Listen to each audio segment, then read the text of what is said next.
Hello, a very warm welcome to you. You're watching CNBC TV 18 Weekender and I'm Kritika Saxena. With me today is a special guest.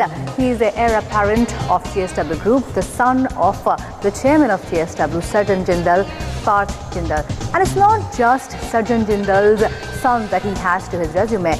He has been a product of Brown University, of Harvard Business School, and has been actively working to build the group's focus ever since he was in college. He not only handles the group's US business, he also takes care of the cement business. He has been overseeing operations in the sports business as well. And not just that, he's been looking into venture capital. There are many areas that he is into. Not just that, he is a table tennis, a squash, as well as a football player. So let's understand exactly what his focus is, how he balances his time.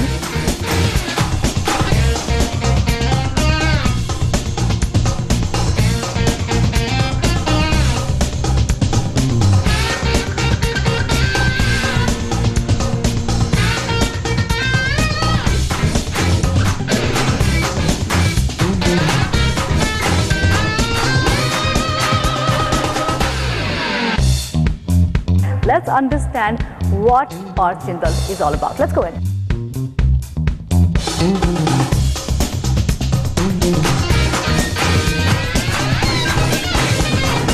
Hi Parth, Kritika, good to see you finally.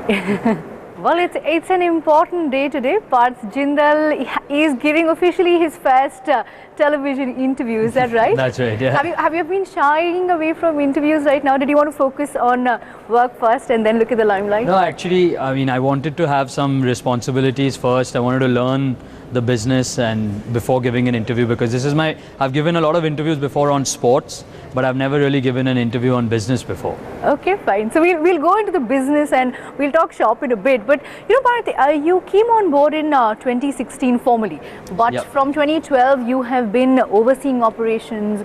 You have been a very close part of the US work, the sports business. How has the journey been? You know, you've been balancing work, you've been balancing your personal life and studies as well. How has the journey been so far? How have you grown? So, you know, when I graduated from Brown University in 2012, I came back and I started discussing with my father that, you know, how should I get involved in the JSW group and what should I do? And the options there were two options. One was to get directly involved in JSW Steel in India. And obviously JSW Steel at that point was doing very well and it's continuing to do very well. So, you know, we were of the opinion that instead of actually getting into the steel business directly and trying to improve a business that is already profitable, I should get involved in those businesses that are part of the JSW group that are not doing well and try and, you know, my dad was like of the opinion that if you can turn around those businesses, the confidence and the buy-in that I would be able to achieve within the group would be immense. I've learned an incredible amount, and now to see the results of, you know, the 4 years of work bearing fruition with JSW Cement, having achieved a complete turnaround, and now we're expanding. With the US, it's still very challenging, and we're trying our level best to turn that around as well. So you started pretty much since you were in Brown University. How many hours were you sleeping at night? No, so, you know, it's I mean, how did you balance that out? It's been, you know, part of my life, seeing dad growing up, seeing my grandfather, seeing all my uncles. You know, work never stops. So whenever I was studying or whenever I was in school, you know, for the weekend, you know, maybe one weekend a month, I would go to the plant in Texas to see it. That's how you spend your weekends. No, one weekend. You didn't go to the beach. Or 1 weekend a month. I think that was, and 3 weekends I could do whatever. Okay. And I said 1 weekend I should make it a point to go. Since when? Since when did you know that this was your destiny? How old were you when you realized that this is what you want to do? Growing up, I always knew that it was expected of me to join the family business. But my parents never really put a lot of pressure on me. They never told me that, you know, you have to get into the business or you have to do this. My father was always very keen that I become an engineer, because he thought, you know, that if I become an engineer, I would, you know, naturally get inclined towards the steel industry or the power industry. I didn't become an engineer. I tried.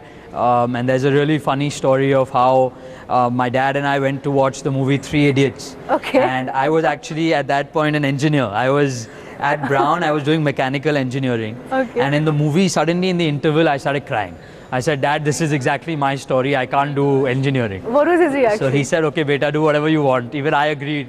So I owe a lot to Amir Khan. I owe a lot to Amir Khan. And then I converted to political science and economics. And I completed my graduation. So actually, I would say from the time I was maybe 16, I knew that I was going to go into JSW. Like everyone, whoever I met, whenever I would go to the factories, it was kind of implied that, okay, one day you're going to come back and you're going to get involved in the business. At a point in your life where there are a lot of things that have happened all together, you've just gotten married, I believe. Congratulations. Thank you. Thank you. You've started on a very large journey in the group. You're diversifying from sports to marketing, from venture capital, from looking at startups. What is the key that you have learned so far in the last 2-3 years to balance out life? That's something our viewers, the corporate world, even I struggle with every day. So I think I still haven't achieved a good balance. Like if you talk to my wife or you talk to my parents, they would complain that I don't spend enough time with them, because that's everyone's complaint, isn't it? Because I've just started out. But I think I enjoy what I do, and sports and ventures, I would say, are my two passions and my two hobbies. And I'm really lucky that I've been able to make that part of my work life, and I've been able to contribute meaningfully to those areas. And then comes the business side. And again, in the business side, I get involved in those areas which I enjoy. So I think if you don't enjoy what you do, if you don't love what you do, and if I come into work every day, feeling like it's a burden, then I think it'll be a very difficult journey. You play table tennis, I play table tennis, football. and I used to play table tennis a lot. I played for Mumbai as well, and Yes. then I played squash for Mumbai, and then for my university in the US. And I love football and cricket. Those are I play with my friends on the weekends. And Okay, so your ideal day is to start with a little bit of sports. yeah, ideal day is either squash in the morning or the gym, and then come So to that work. starts by 5. No. 8 o'clock. 8 o'clock. Okay, fair enough. 8 o'clock in the gym or on the courts, and then come to work at around 10:30, 11, and then at work till 7:30, 8, and then go home for dinner. Either go. So do you ensure that you have dinner at home till 8? You ensure that the family dinner is... Dinner's at home with the family, or we go out as a family or with friends. Really? So that's for sure, guaranteed. If I'm in Bombay, then that's guaranteed. All right, we'll take a short break on that note. Stay tuned to CNBC TV 18. Lots more on the other side with Parth Jindal, including JSW and the vision that Parth has for the company going forward. Stay tuned. Welcome back. You're watching CNBC TV 18 Weekender, and we are in conversation with Parth Jindal. Parth, you're perhaps one of the most candid people I've met. So I'm going to ask straight up. What is the one thing about your father that daunts you? What's that one thing about your father when you work with him that scares you? So when he goes into costing, so when he calls me and he asks me to come to his cabin and he's like, so how much was your cost last month? And that scares me, because if I don't Do you remember know, it? I do remember it. But if I don't remember every single detail of what the power cost was, how many units got consumed, what was the mining cost, what was the cost of labor, what was my fixed cost overhead, how much money was spent on branding and marketing, I'm done. So he says, "Tu susra nikamma hai, tu ja, tu kabhi nahi seekhega." So that is when I get really scared. So I think it still scares a lot of people in the group. Okay. When he does a costing review, that day the office is shivering. Oh my. And what is the one thing that inspires you, or the one lesson that you have seen while growing up that you are implementing now? So I think what really inspires me about my dad is that he's grown this group so much in the last 2 decades. There was a time when we couldn't even imagine being as big, or we couldn't even imagine ever growing to the scale of Tata Steel, and today we're bigger than Tata Steel in India. And during this entire journey of 20 years or 30 years since he started the JSW group, the fact that he's maintained his work-life balance, and the fact that on the weekends he would spend a quality time with my sisters and me, he would take me for squash, take us for movies, take us for holidays, that's really inspired me. And also how he's integrated my mother into the group, how she has left her imprint on everything, whether it's this office, whether it's our factories, whether it's our townships. I think the way, you know, he's involved the family in building this group really inspires me, and that's something that I really want to, you know, replicate in my life. You know, does it put more pressure on you being the son of Sajjan Jindal when you're at JSW? Is it difficult when you go to talk to people? Is it challenging ever? No, so you know, there is a huge role model, and there is a lot of comparison that keeps happening. That, you know. Does that daunt you ever, the comparison? No, it does. It's difficult to you know, if I can be 50% of him, I think I'd be successful. But at the same time, like, he's given me enough freedom. He's given me complete control of the cement company. He's given me complete control of the sports venture, of the venture capital fund, of the US plant. You know, now we're getting into paints, so he's given me complete freedom on that. And he doesn't micromanage me. He expects me to give him a report on a monthly basis, and at home sometimes we discuss it over dinner. But you know, he's given me freedom. And he says that, you know, the only way you will learn is if you can grow the businesses on your own. And I don't want to be, you know, a godfather over you. I want you to grow. I want you to make mistakes. That's the only way you will learn.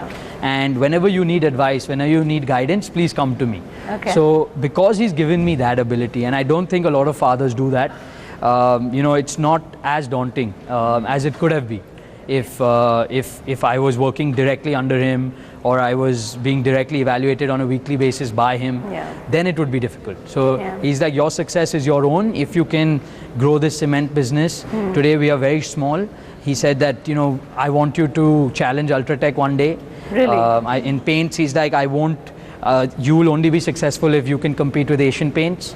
And he said this in, you know, board meetings. He said this everywhere, that if I can beat Tata Steel, why can't you beat Ultratech, or why can't you beat Asian Paints? So that when he says those things, it's daunting. But I have enough belief in my ability that I can do that. You can do that. Okay, so this is a perfect time to talk shop. The one thing that you have been very closely situated and engaged with is the US business. Unfortunately, in the last 3 years, the economy has been brutal almost. How have you worked towards turning around the US operations, and what is the vision there? What's the long-term plan right now? So I think with the US plant, it's more of a structural issue. When we took over the plant in 2007, and, you know, the economy was a different economy. The steel prices, whether it was for plate or pipe, were over $1,000 a ton for plate and over $2,000 a ton for pipe. So the margins were astronomical. And then obviously the financial crisis happened, and, you know, the entire economics of that plant changed. For the plant to improve, money needs to go in. And for that, currently we're talking, like I mentioned, to private equity firms. If a private equity firm does come in, JSW Steel is willing to also put in capital. But we would not be willing to put in capital without private equity firm. To fund the entire thing. So how much capex is required right now? Roughly $150 million. You know, JSW Steel has been one of the contenders who hasn't shied away from acquisition, hasn't shied away from going aggressive with growth. Is that the same quality that you'll apply with cement? So I think right now, if we go and try to make an acquisition, the valuations are going to be very steep. We saw that with the Lafarge transaction that Nirma did. We tried to get that, but, you know, they just went a little bit higher than us. So by 2018, JSW Cement will become a 17 million ton cement company. And then my aim is to take this 17 million to 30 million by 2020. 2020? By 2020. So that can only happen. Very steep target. It's very steep. That's how we have to go at JSW. Otherwise, it's not a JSW company. All right, a good time to take a break then. We'll go catch some fresh air as well. See you on the other side of this very short break. Welcome back. You're still with CNBC TV 18 Weekender, and we're in conversation with Parth Jindal. Parth, we've spoken about cement, US, your role in JSW. So let's talk about sports. Sure. I believe that's a huge passion over and above just work. What's the vision for you? You know, you've had some very good success stories. Take us through football. Take us through the experience with Sakshi Malik. How's it been? No, so you know, back in 2011, when Dad and I were discussing, you know, how JSW can get involved in building the brand of the company, of the group, because when you look at steel, we compete with the Tatas, and that's probably the biggest brand in India today. Yeah. In cement, again, we compete with an Ultratech or an Ambuja or an ACC, again, a big brand. And as a family, we're very passionate about sports. I play squash, my father plays squash, my uncle Naveen Jindal, big polo player, he shot for India. My grandfather was very much into sports, so we've always been passionate, and every time the Olympics would come around or the Asian Games would come around, we all would go into hiding, because it would be embarrassing how poor India would do. And again, like in Rio, 2 medals for a country of 1.2 billion people. It's sad. It's just, and like every other corporate who just complains at the time of the Olympics, and that's what we were doing. We were just complaining, cribbing, saying that the government needs to do something and all, and then not enough is being done. Then we decided that instead of actually blaming it on the government or blaming it on so and so or this or that, let us actually do something about it. So at that point of time, I was speaking to Mahesh Bhupati, and Mahesh, obviously multiple Grand Slam winner. He's very passionate about India, very passionate about sports. So he said that the reason why Indian Olympic sports never really does well at any Olympic Games is because Indian athletes lack the adequate facilities, they lack the adequate coaching, and they also lack the adequate knowledge on sports science and nutrition. And the only way to actually start competing with the world is if we build a facility, which is a state-of-the-art facility. So in 2013, firstly, Mustafa Ghaus joined JSW. He was a Davis Cupper for India. He won a bronze at the Asian Games in 2002. And then Mustafa and I started visiting facilities all over the world. We studied the US model, we studied the UK model, we studied the Australian model, and realized that the only way Indian Olympic sport can grow is if we build a facility. So we started building this facility. We're actually inaugurating the facility on the 26th of January next year. And since 2012, we've been supporting close to 40 athletes across 5 disciplines: boxing, wrestling, judo, track and field, and swimming. And to me, the proudest moment will be when we can hear Jana Gana Mana play at the Olympic Games. And that is something that in 2020, we're all gunning for at JSW Sports. Fingers crossed. Currently, I'm trying to talk to as many corporates as I can to raise funds for our sports institute. And we've raised money from over 15 corporates already. And it's going well. I think if this becomes a movement, if corporate India realizes that, let us help the government, let us help our athletes, and let us make this a real movement, because there's nothing like sports that unites a country like India. I've taken a target. We had 12 athletes in Rio. We're targeting 30 athletes in Tokyo from our program. We had 1 medal in Rio. We're targeting 5 medals in Tokyo. 5 medals in Tokyo, that's the target. JSW, and India should target 10. We want to be 50% of whatever India gets. Okay, fine. Now, finger crossed at that. Perfect way to end the show. But before we end, a very short rapid fire round. Sure. So I ask you questions, you know how it works. Yeah. You are not allowed to think the first thing that comes to your mind. Your business icon aside from Sajjan Jindal? Ratan Tata. Okay. If you weren't a part of JSW Group, what would you be?